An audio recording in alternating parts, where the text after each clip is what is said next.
बिस्मिल्लाहिर्रहमानिर्रहीम। आज का lecture mechanical third year class ए ग्रुप के लिए है। सब्जेक्ट का नाम है machine design and analysis. Chapter number 3 pressure vessel की एग्जांपल हमने सॉल्व करनी थी। इससे पहले चैप्टर नंबर 3 की हम थ्योरी पढ़ चुके हैं। प्रेशर वेसल की डेफिनेशन हमने पढ़ी थी, प्रेशर वेसल की अक़साम, प्रेशर वेसल में पैदा होने वाली स्ट्रेसेस।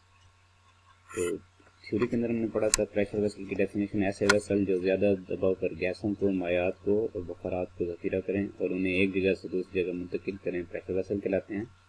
प्रेशर वेसल की दो मेजर अक़साम होती हैं, according to and construction and according to dimension. According to dimension जो होती हैं वो थिन प्रेशर वेसल होते हैं और दूसरे नंबर पर होते हैं thick pressure vessel.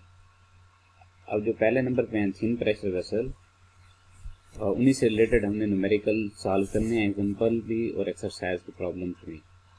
Thick pressure vessel और स्फेरिकल प्रेशर वेसल, उनसे रिलेटेड हमने न्यूमेरिकल सॉल्व नहीं करने क्योंकि वो कोर्स रिड्यूस कोर्स में वो ख़त्म हो गए हैं। तो अब फर्स्ट स्लाइड के अंदर चैप्टर नंबर 3 के अंदर इस्तेमाल होने वाले फार्मूलाज दिए गए हैं।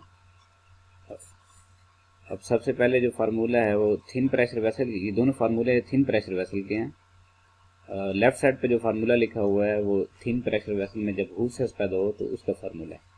जो थिन प्रेशर वेसल होते हैं उन्हें हम डिफाइन करते हैं ऐसे प्रेशर वेसल जिनकी वॉल थिकनेस, दीवारों की मोटाई कम हो, उन्हें हम थिन प्रेशर वेसल कहते हैं। और थिन प्रेशर वेसल में दो स्ट्रेसेस पैदा होती हैं, हूप स्ट्रेस नंबर 1 और नंबर 2 लॉन्गिट्यूडनल स्ट्रेस।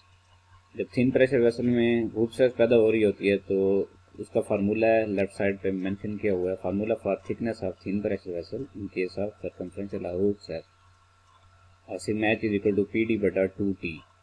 अब सिग्मा एच हूप स्ट्रेस को ज़ाहिर कर रहा है, पी से मुराद फ्लूइड का प्रेशर है। प्रेशर वेसल के अंदर जो चीज़ भी है, कोई केमिकल है, कोई वेपर्स हैं, और उसका जो है प्रेशर। डी से मुराद प्रेशर वेसल का डाया और टी से मुराद होगा प्रेशर वेसल की मोटाई। और प्रेशर वेसल जिन शीट से बनाया गया है उन शीट की मोटाई। और इसी फार्मूले से अगर हमने थिकनेस फाइंड करनी हो तो टी सिग्मा एच की जगह चला जाएगा, सिग्मा एच टी की जगह आ जाएगा, तो थिकनेस का फार्मूला बन जाएगा T will be equal to P D बटा 2 सिग्मा एच। और अगर एफिशिएंसी दी हुई हो जॉइंट की, अब ये जो प्रेशर वेसल जो जिन शीटों से बनाया जाता है उन शीटों को या हम आपस में वेल्ड कर देते हैं या वो रिवेटिंग कर देते हैं। अगर वेल्डिंग की हुई है तो वेल्डेड जॉइंट की एफिशिएंसी होगी, अगर शीटों को आपस में रिवेटेड जॉइंट से जुड़ा हुआ है तो ये रिवेटेड जॉइंट की एफिशिएंसी होगी। अगर एफिशिएंसी गिवन डेटा में होगी तो वो फार्मूले में हम मेंशन करेंगे। तो फार्मूला बन जाएगा T will be equal to P D बटा 2 सिग्मा एच और एफिशिएंसी ईटा, इसका सिंबल आ जाएगा। राइट साइड पे जो फार्मूला लिखा हुआ है थिन प्रेशर वेसल में जो दूसरी स्ट्रेस पैदा होती है लॉन्गिट्यूडनल स्ट्रेस, जब longitudinal stress thin pressure vessel में पैदा हो रही हो तो उसका formula sigma L is equal to P D बटा 4t। अगेन इसके अंदर भी सिग्मा स्ट्रेस के लिए होता है, साथ स्मॉल एल मेंशन है यानी लॉन्गिट्यूडनल स्ट्रेस, और पी से मुराद कोई फ्लूइड का प्रेशर, डी से मुराद प्रेशर वेसल का डाया और टी से मुराद प्रेशर वेसल की मोटाई। और इसी फार्मूले से अगर हमने थिकनेस का फार्मूला इसी से हम अखज़ कर सकते हैं तो टी का फार्मूला बन जाएगा टी सिग्मा एल की जगह चला जाएगा और सिग्मा एल टी की जगह, तो T will be equal to P D बटा 4 सिग्मा एल। और अगेन अगर एफिशिएंसी ऑफ जॉइंट दी हुई हो तो फिर T will be equal to P D बटा 4 सिग्मा एल, यानी वही ऊपर वाला फार्मूला आ जाएगा, जस्ट एफिशिएंसी ऐड हो जाएगी। अब हर न्यूमेरिकल जो भी हम, एक तो हम थिन प्रेशर वेसल का न्यूमेरिकल करेंगे सिर्फ क्योंकि वही सिर्फ कोर्स में शामिल है, first type of pressure vessel according to dimension. और थिन प्रेशर वेसल में दोनों स्ट्रेसेस पैदा हो रही होती हैं, हूप स्ट्रेस भी और लॉन्गिट्यूडनल स्ट्रेस भी, यानी थिन प्रेशर वेसल की थिकनेस हम इन दोनों फार्मूलों से मालूम कर सकते हैं जो इस स्लाइड में मेंशन किए गए हैं, यानी लेफ्ट साइड वाले फार्मूले से भी फाइंड कर सकते हैं, राइट साइड वाले से भी। लेकिन हम न्यूमेरिकल के अंदर जब भी हमने थिकनेस फाइंड करनी होगी तो हम लेफ्ट साइड वाला फार्मूला सिर्फ लगाएंगे, राइट साइड वाला फार्मूला यूज़ नहीं करेंगे। उसकी वजह यही है कि जो थिन प्रेशर वेसल होते हैं उसमें हूप स्ट्रेस जो पैदा हो रही होती है उसकी वैल्यू ज़्यादा होती है और लॉन्गिट्यूडनल स्ट्रेस की वैल्यू कम होती है। और हम थिन प्रेशर वेसल को इस वजह से ज़्यादातर हूप स्ट्रेस की बुनियाद पर डिज़ाइन करते हैं। तो हूप स्ट्रेस से ही वाले फार्मूले से जो हमने थिकनेस का फार्मूला अखज़ किया, यानी टी बराबर P D over 2 sigma H, left side वाला फार्मूला, यही हम मैक्सिमम न्यूमेरिकल में यूज़ करेंगे।